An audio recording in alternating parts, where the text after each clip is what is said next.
Hi guys, welcome to my vlog. Tuturo ako kayo kung paano maiwasan ng food allergy.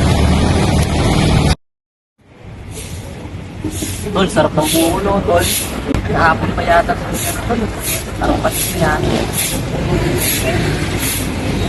Ayos naman yung lasa tol ah. Okay tol, parang kumasak na yata yung buko. Parang pa man. Kaya pa tol, pero parang mawawalan na talaga ako. Parang ano, yung parang ano ka talaga, yung parang sobrang sakit. Parang maano ka talaga, parang hindi ka talaga. Gutom, makakain na nga. Uy, nakakita ako ng pagkain. Tagal ng mga kasama ko, nasa kaya sila. Makakain na nga.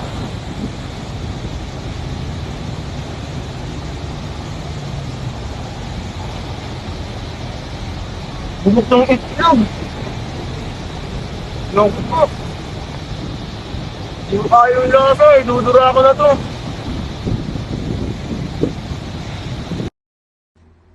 Dahil walang koneksyon ang video na napanood nyo sa pag-iwas sa allergies, sasabihin ko na, makakaiwas ka lamang sa allergies sa pamamagitan na hindi pagkain ng mga bagay na ito at sa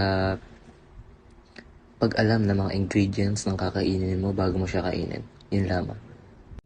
So yung guys, natapos na ang aking video at ang aking mga nakasama ay aking ipapakilala.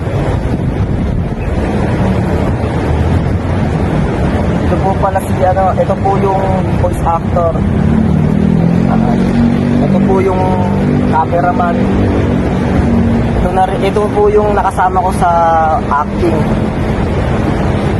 Ito naman po yung manager namin, director po. Yun po.